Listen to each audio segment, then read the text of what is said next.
বিশ্বের ন্যায় বাংলাদেশেও রোগে মৃত্যুর প্রধান কারণ হৃদরোগ। তাই স্বাভাবিকভাবেই হৃদরোগীরা একটু আতঙ্কের ভেতরে থাকেন। বাংলাদেশে ক্রমাগতভাবে হৃদরোগীর সংখ্যা বাড়ছে। তাদের জীবনেও রমজান এসেছে। তারা কিভাবে রোজা রাখবেন, কি খাবেন, কিভাবে চলবেন, নানা বিষয়ে আমরা আলোচনা করব আমাদের যে মাসব্যাপী বিশেষ অনুষ্ঠান রমজানের স্বাস্থ্য। আজকে আমরা কথা বলবো কার্ডিয়াক সার্জারি রোগীদের রোজা নিয়ে। এ বিষয়ে কথা বলতে আমাদের স্টুডিওতে উপস্থিত হয়েছেন স্বনামধন্য একজন কার্ডিয়াক সার্জন। আমাদের সঙ্গে আছেন doctor M Akhtar Hossain, senior consultant and chief cardiac surgeon, Asghar Ali হাসপাতাল। স্যার, আপনাকে স্বাগত জানাচ্ছি আমাদের অনুষ্ঠানে। ধন্যবাদ। আমাদের এই অনুষ্ঠানটি সহযোগিতা করছে আজগর আলী হাসপাতাল। স্যার, আপনার কাছে শুরুতে জানতে চাই যে মাহে রমজান পবিত্র একটি মাস। সবাই আসলে কোনো না কোনো সংকটের মধ্যে দিয়েও চাই যে রোজাটা রাখতে হবে, ধর্মপ্রাণ মুসলিমরা। কিন্তু কার্ডিয়াক সার্জারি যাদের হয়ে গেছে বা হওয়ার মধ্যে আছে, তাদের রোজা রাখা কতটা নিরাপদ? কার্ডিয়াক সার্জারি যাদের হয়, সার্জারির পরে বেশিরভাগ রোগী স্বাভাবিক জীবনযাপন করে, স্বাভাবিক চলাফেরা করে। মানে কতদিন পর করে সেটি? ধরেন আমরা বলি যে 3 মাস পরের থেকেই তাদেরকে স্বাভাবিক জীবনযাপন করতে আমরা বলতে পারি, একেবারেই স্বাভাবিক কাজে ফিরে যেতে পারে। কেউ কেউ তাদের আগের পেশায় ফিরে যেতে পারে, কেউ মানে তার খেতে খামারে কাজ করে, কেউ অফিস করে, ইভেন ড্রাইভ করে। এবং আমরা রোগীকে ভালো থাকার জন্য প্রতিদিন ব্যায়ামের জন্য আধা ঘন্টা 1 ঘন্টা হাঁটতে বলতে পারি। তো সেই ক্ষেত্রে এই ধরনের রোগীদের রোজা রাখতে তেমন কোনো সমস্যা নাই। তবে কিছু সংখ্যক রোগী, হয়তো অল্প কিছু সংখ্যক, যারা এতটা হয়তো ভালো থাকেন না, তাদের কোনো না কোনো সমস্যা থাকে, তাদের ক্ষেত্রে পরামর্শ ভিন্ন। যে তারা তাদের নিজেদের ডাক্তারের কাছ থেকে, যাদের কাছ থেকে অপারেশন করেছেন বা চিকিৎসা নিচ্ছেন, তাদের পরামর্শ নিয়ে চিন্তা ভাবনা করবেন যে তাদের রোজা রাখা যায় কিনা। কিন্তু এই কার্ডিয়াক সার্জারি তো রমজান মাস জুড়েও হয়।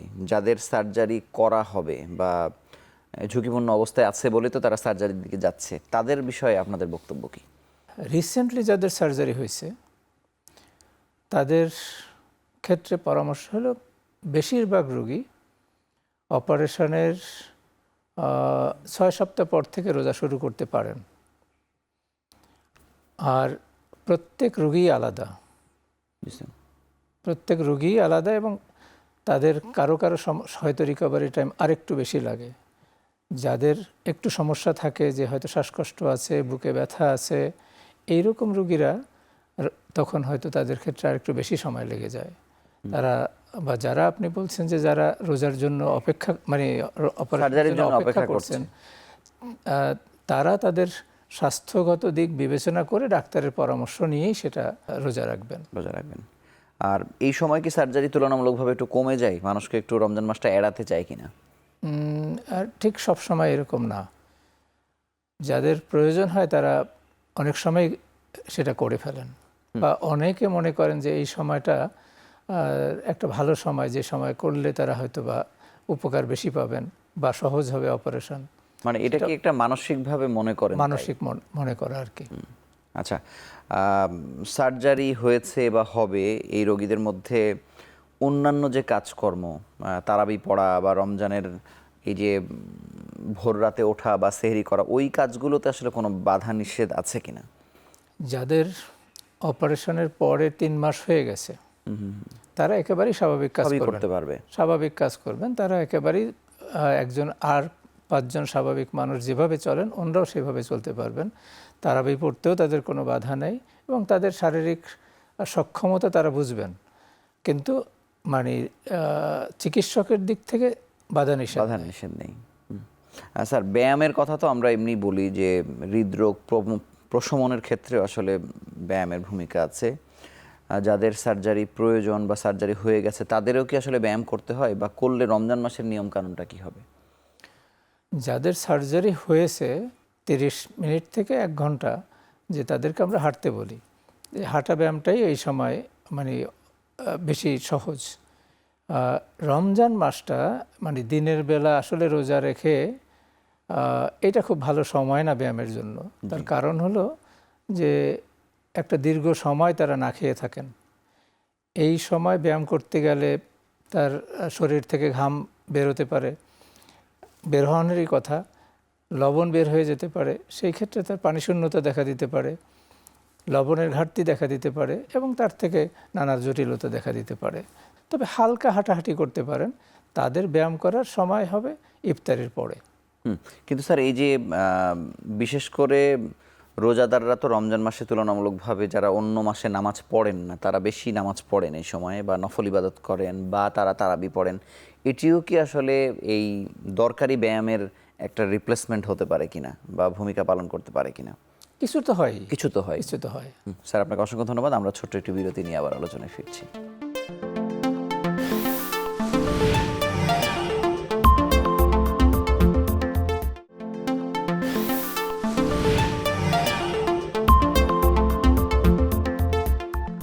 স্যার রমজানে আমাদের চিরায়ত যে অভ্যাস বা আমরা যে ধরনের খাবার আসলে খাই, বিশেষ করে ইফতারে, মানে এটি সব রোগীদের জন্য একই বক্তব্য, নাকি কার্ডিয়াক সার্জারি যাদের প্রয়োজন হবে তাদের জন্য খাবারের বিধিনিষেধ আছে? মানে যারা হার্টের রোগী জি, তাদের ক্ষেত্রে কিছু তো পরামর্শ থাকে, তবে খাবারের বেলায় সবসময় বছরের অন্যান্য সময়ে যে ধরনের খাবার খায় রমজানেও ঠিক একই ধরনের খাবারই খাবে। তবে খাবারটা স্বাস্থ্যকর হতে হবে, খাবারটা সুষম বা ব্যালেন্স ডায়েট হতে হবে এবং খাবারটা পরিমিত পরিমাণ হতে হবে। এটাই খাবারের শর্ত। স্যার আমরা কিডনি রোগীদের ক্ষেত্রে যেমন দেখি যে পানি কতটুকু খাবে ইফতার থেকে সাহারি পর্যন্ত কিডনি বিশেষজ্ঞরা বলে থাকেন। হৃদরোগীদের ক্ষেত্রে এই দীর্ঘ সময় পানি না খাওয়া কি কোনো একটা ব্যাড এফেক্ট করতে পারে কিনা, বা এটা পূরণ করার জন্য আসলে বেশি পানি খাওয়া বা কেমন আসলে পানি খেতে পারে? প্রাথমিক অবস্থায় আমরা একটা পানির রেস্ট্রিকশন দিই এবং হার্টের কন্ডিশন অনুযায়ী পানির পরিমাণ আমরা নির্ধারণ করি সার্বিকভাবে। যেমন আমরা অপারেশনের পর প্রত্যেক রোগীকেই আমরা বলি, যেমন তাদের বডি সাইজ অনুযায়ী 1.5-2 লিটার থেকে 2 লিটার, এটা তার 24 ঘন্টার পানীয়, শুধু পানি না, পানীয় মানে লিকুইড, এই পরিমাণ পানি খাবে। কিন্তু যখন তার সে স্বাভাবিক জীবনে ফিরে যায় তখন তার স্বাভাবিক কাজকর্মের সাথে পানির পরিমাণও বাড়ে। তবে রমজানেও সে অন্যান্য সময়ের মতো অ্যাডিকুয়েট পানিই খাবে, তবে পরামর্শ হলো একসাথে অনেক পানি খাবে না। যাদের হার্ট একটু দুর্বল থাকে তাদের ক্ষেত্রে এই অধিক পানি একসাথে খাওয়া এটা অনেক সময় শ্বাসকষ্টের কারণ হতে পারে। আবার অনেকের হার্ট ভালো আছে, তারা আরেকজন সুস্থ মানুষের মতোই তাদের হার্ট, শুধুমাত্র তার অপারেশন লাগলো, অপারেশনের পরে আবার তার হার্টটাও একেবারেই ভালো। আর অনেকের আছে যে আগে হার্ট অ্যাটাকের কারণে তার হার্ট অনেকখানি দুর্বল হয়ে গেছে। আমরা যদি ওইটা ইজেকশন ফ্র্যাকশন দিয়ে হিসাব করি, যে কারো নর্মালি যেটা থাকে 60-70% তার ইজেকশন ফ্র্যাকশন, বা এটা দিয়ে আমরা পাম্পিং পাওয়ার বুঝি। তো অনেকের হার্ট অ্যাটাকের পরে এটা হয়তো বা দেখা গেল যে 35 থেকে 40 হয়ে গেল, তাহলে এই হার্টটা ওই স্বাভাবিক হার্টের মতো ওই রকম মানে পানির লোডটা নিতে পারবে না। তার ক্ষেত্রে কিছুটা রেস্ট্রিক্টেড থাকে যে অত্যধিক পানি একসাথে না খাওয়া, বরং অ্যাডিকুয়েটলি খাবে, কিন্তু সেটা ভাগ ভাগ করে ইফতারি থেকে সেহরির মধ্যে যে কোনো এই লম্বা সময়ের মধ্যে খেয়ে নেবে। সেক্ষেত্রে তো স্যার সাহারির সময় আমরা যেটা দেখি যে একসাথে বেশি পানি খাওয়ার প্রবণতা অনেক মানুষেরই বেশি থাকে, সেটি যে কারোর জন্যই তো ক্ষতিকর। আর স্যার আমরা যদি কার্ডিয়াক সার্জারির রোগীর কথা বাদ দিই, ওভারঅল মানে হৃদরোগীদের যে লোড বাংলাদেশে, একেবারে সাধারণ হৃদরোগী থেকে শুরু করে যারা খুব সিভিয়ার পর্যায়ে আছে, তাদের কোনো গ্রুপ কি আছে যাদের রোজা রাখাটা ঝুঁকিপূর্ণ খুবই, মানে সেটি তারা বুঝবেন কিভাবে যে আমি ঝুঁকিপূর্ণ কিনা? প্রথমেই বুঝতে পারবেন ওনারা নিজেরা সিমটোমেটিক।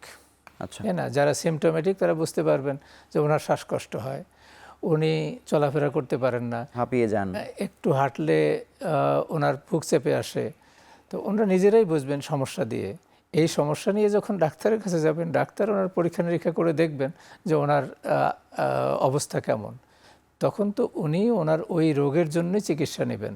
যেই চিকিৎসক ওনার চিকিৎসা করেন ওনার পরামর্শ নিয়েই ওনার রোজার ব্যবস্থা করতে হবে। স্যার সার্জারি রোগীদের ক্ষেত্রে যাদের 3 মাস পার হয়েছে, যারা রোজা রাখতে পারবেন বলে যেটি আপনি বারবার বলছেন, সেক্ষেত্রে তাদের ওষুধের অ্যাডজাস্টমেন্টটা আসলে আপনারা কিভাবে করেন, বা এটা করা যায় তো আসলে? জি, এটা সমস্ত ওষুধেই তারা খেতে পারবে বা খেতে হবে। জি। শুধু সময়টা একটু অ্যাডজাস্ট করে নিতে হবে, যে সময়টা ফাস্টিং টাইমের বাইরে নিয়ে যেতে হবে। যে ওষুধ খাওয়ার সময় হবে ইফতারি থেকে সেহরির মধ্যে, তার ওষুধগুলো অ্যাডজাস্ট করে বিন্যাস করে নিতে হবে। এটা সহজ। স্যার, হৃদরোগীদের মধ্যে যারা ঝুঁকিপূর্ণ তারা রমজানের আগেই চিকিৎসকের কাছে কথা বলে তাদের জীবনযাপন, চলাফেরা, ওষুধ অ্যাডজাস্টমেন্ট এগুলো করে নেওয়ার প্রবণতা বাংলাদেশে কেমন দেখেন? এটির প্রয়োজনীয়তা বা কতটুকু? এটা প্রয়োজন খুব বেশি। জি। প্রয়োজন খুব বেশি, যে যারা রিসেন্ট সার্জারি করছেন বা আগেও সার্জারি করছেন, রোজার আগে তার নিজস্ব চিকিৎসককে একবার দেখে নেয়া যে তারা রোজা কেমন করবেন। কিন্তু যারা স্ট্যাবল আছেন এবং অনেক বছর ধরে রোজা রাখছেন, তারা হয়তো বা এই প্রয়োজনটা মনে করেন না বা তাদের হয়তো অত দরকার নেই। কিন্তু যাদের ক্ষেত্রে নতুন সার্জারি হয়েছে এবং যারা কিছুটা সমস্যা বোধ করেন, যে যাদের সিমটম আছে, উপসর্গ আছে, যে যাদের এখনও একটু শ্বাসকষ্ট হয় বা অনেক বেশি হাঁটাচলা করতে পারেন না, তাদের ক্ষেত্রে পরামর্শ নেওয়া জরুরি। স্যার, আপনাকে অসংখ্য ধন্যবাদ। আমরা আরও একটি ছোট্ট বিরতি নিয়ে আবার আলোচনায় ফিরছি।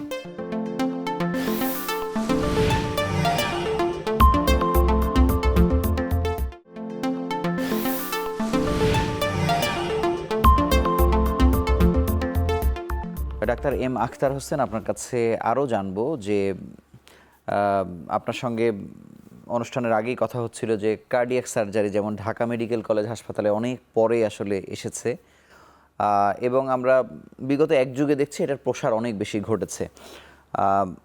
আসগর আলী হাসপাতাল যেহেতু একটি কর্পোরেট হাসপাতাল, এই হাসপাতালের কার্ডিয়াক সার্জারি বিভাগের সক্ষমতা সম্পর্কে আপনার কাছে জানতে চাই।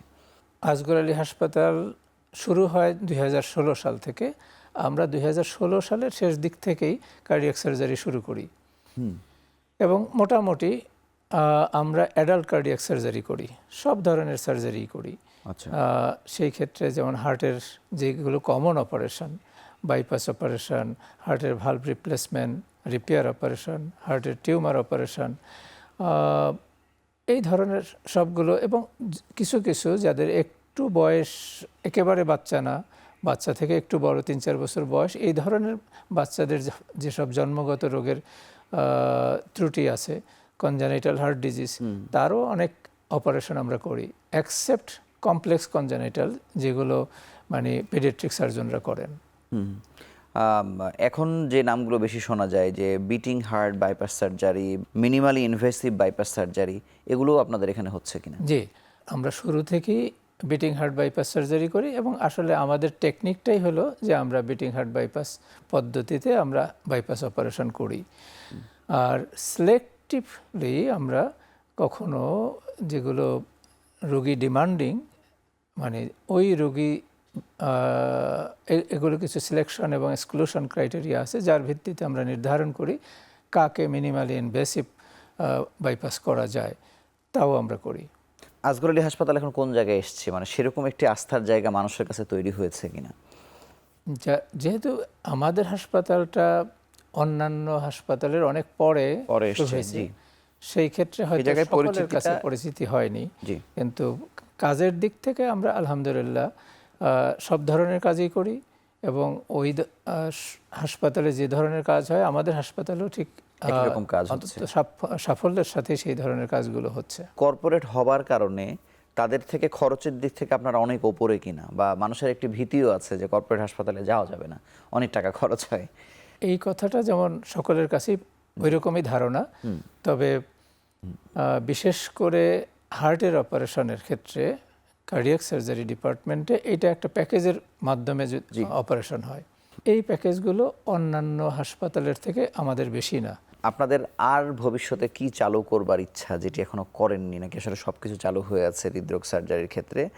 আর আরেকটি বিষয় হচ্ছে যে আমরা আসগর আলী হাসপাতালকে সংক্রমণ রোধে সবথেকে গুরুত্বপূর্ণ ভূমিকা রাখতে দেখি, হৃদরোগীদের ক্ষেত্রে আসলে এই জায়গায় আপনারা কতটা জিরো টলারেন্স দেখান?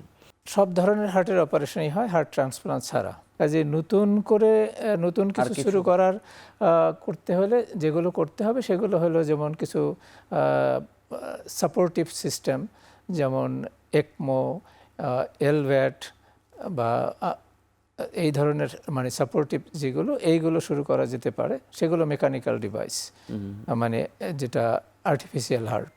জি, আর এইগুলো করা যেতে পারে, হয়তো ভবিষ্যতে আমরা ভবিষ্যতে সেগুলো হয়তো হবে। করব। স্যার, ওভারঅলি হৃদরোগ থেকে বাঁচার জন্য একটু পরামর্শ যদি আপনি দেন স্যার। যেসব কারণে হৃদরোগ হয় বলে ধারণা করা হয় সেই সব কারণগুলো নিয়ন্ত্রণ করে চলা, যেমন একটা ভালো সুন্দর লাইফস্টাইল ফলো করা, ধূমপান ছেড়ে দেওয়া, খাবারের বেলায় যদি বলা যায় একটা সুষম খাবার, পরিমিত খাবার, ভালো খাবার, একটা হেলদি ওয়েট মেনটেন করা, রেগুলার কিছু ব্যায়াম করা, আর ব্লাড প্রেশার যাদের আছে এটা নিয়ন্ত্রণ করা, হাই কোলেস্টেরল আছে এটা নিয়ন্ত্রণের মধ্যে রাখা, এবং প্রতিদিন ব্যায়ামের উদ্দেশ্যে কমপক্ষে 30 মিনিট বা তার চেয়ে বেশি হাঁটা, আর মেন্টাল স্ট্রেস এটা কমানো। এই ধরনের কাজগুলো যদি করে কেউ চলতে পারে তাহলে অনেক ক্ষেত্রে হৃদরোগের ঝুঁকি কমে। আর যাদের অলরেডি হৃদরোগের ঝুঁকি আছে, যেমন যাদের ফ্যামিলিতে অনেকের হৃদরোগ আছে বা নিজের high pressure, diabetes, high cholesterol এগুলো আছে, তার নিয়মিত ডাক্তারের পরামর্শ নিয়ে চলা, তাহলে অনেকাংশে হৃদরোগের ঝুঁকি এড়ানো কমানো সম্ভব। যায়। স্যার, আপনাকে অসংখ্য ধন্যবাদ আমাদের সঙ্গে যুক্ত হওয়ার জন্য, এবং আবারও আন্তরিক অভিনন্দন জানিয়ে আজকের মতো বিদায় নিচ্ছি। থ্যাংক ইউ, আপনাকে ধন্যবাদ, দর্শকদেরকে ধন্যবাদ। যারা সার্জারি করেছেন ইতিমধ্যে, কার্ডিয়াক সার্জারি, তাদের অন্তত 3 মাস পর্যন্ত রোজা রাখাটা কিছুটা ঝুঁকিপূর্ণ, স্যার যেমন বলছিলেন। তবে প্রত্যেকটি রোগী আসলে একেবারে আলাদা রকমের। রমজানের আগে বা রমজান শুরু যেহেতু হয়ে গেছে, চিকিৎসকের কাছে যদি আপনারা একবার আসেন তাহলে আপনার ব্যাপারে সর্বোচ্চ সুন্দর পরামর্শ পাবেন। আপনি নির্বিঘ্নে রোজা রাখবেন কি রাখবেন না, সেটি আসলে স্যাররা বলে দিলেই বরং আপনারা ঝুঁকিপূর্ণ থাকতে পারবেন। তো আপনারা সবাই সুস্থ থাকুন, নিরাপদ থাকুন, সেই প্রত্যাশা আজকের মতো বিদায় নিচ্ছি। আল্লাহ হাফেজ।